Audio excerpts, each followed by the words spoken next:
आज मैं आपको स्कोलियोसिस या जिसको आम भाषा में कुबड़ कहा जाता है उसके बारे में कुछ जानकारी देना चाहूँगा।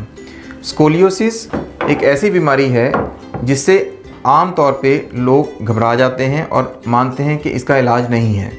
स्कोलियोसिस या कुबड़ में होता क्या है कि जो रीढ़ की हड्डी जो नॉर्मली सामने से सीधी दिखती है वो ऐसे टेढ़ी हो जाती है। टेढ़ी होने से पीछे एक कुबड़ निकल आता है और जिसकी वजह से कई बार इसको लोग सोसाइटी में बच्चों को ऑस्ट्रासाइज या बाहर भी कर देते हैं। आमतौर पे ये बच्चों में देखने को मिलती है। इसका इलाज करना बहुत ज़रूरी है क्योंकि ये अगर 70 डिग्री से ऊपर चली जाती है उसके बाद ये हमारे फेफड़ों को, आंतों को दबाने लग जाती है, जिसकी वजह से सांस लेने में भी दिक्कत आने लग जाती है और बहुत ज़्यादा बढ़ने पे कमर में दर्द और टांगों में कमज़ोरी भी आ सकती है।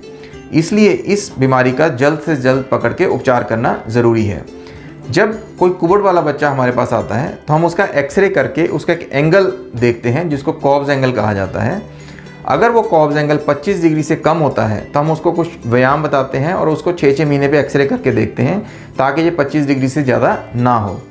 अगर ये एक बार 25 डिग्री से ज़्यादा हो जाता है तो हम बच्चे को एक ब्रेस देते हैं जिसको उसको 16 घंटे पहनना होता है। उस ब्रेस की मदद से इसके बढ़ने की रफ्तार को कम किया जा सकता है ताकि जब बच्चा 15 साल से ऊपर जाए उस टाइम तक उसका स्कोलियोसिस का एंगल 45 डिग्री से ज़्यादा ना हो। क्योंकि अगर हम ये 45 डिग्री से कम रखने में कामयाब हो जाते हैं तो इसको कोई ऑपरेशन की ज़रूरत नहीं पड़ती है। लेकिन अगर एक बार स्कोलियोसिस या कुबड़ का एंगल 45 या 50 डिग्री से ऊपर चला जाता है तो इसका ऑपरेशन करके इलाज करना बहुत ज़रूरी है।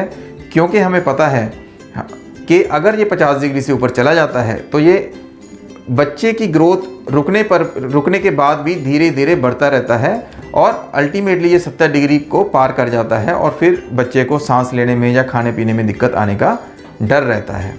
आजकल कुबड़ का इलाज बहुत सफल हो गया है, ऑलमोस्ट 99% सक्सेसफुल हो गया है। क्यों? क्योंकि आज हमारे पास एडवांस टेक्निक्स जैसे न्यूरोमॉनिटरिंग ऐसी तकनीक है जिसमें हम ऑपरेशन के दौरान सारी नसों को मॉनिटर करते रहते हैं, जिससे पैरालिसिस का रिस्क बहुत कम हो जाता है। हमारे पास ऑपरेशन के दौरान 3D इमेजिंग करते हैं ताकि हमारे जो हम स्क्रू वगैरह इसमें लगाते हैं वो उनकी पोजीशन हम चेक कर सकते हैं कि वो बिल्कुल सही हैं। इस बीमारी से हम अभी तक ऑलमोस्ट 1000 से ज़्यादा बच्चों का इलाज कर चुके हैं और ऑलमोस्ट सारे ही बहुत खुश हैं।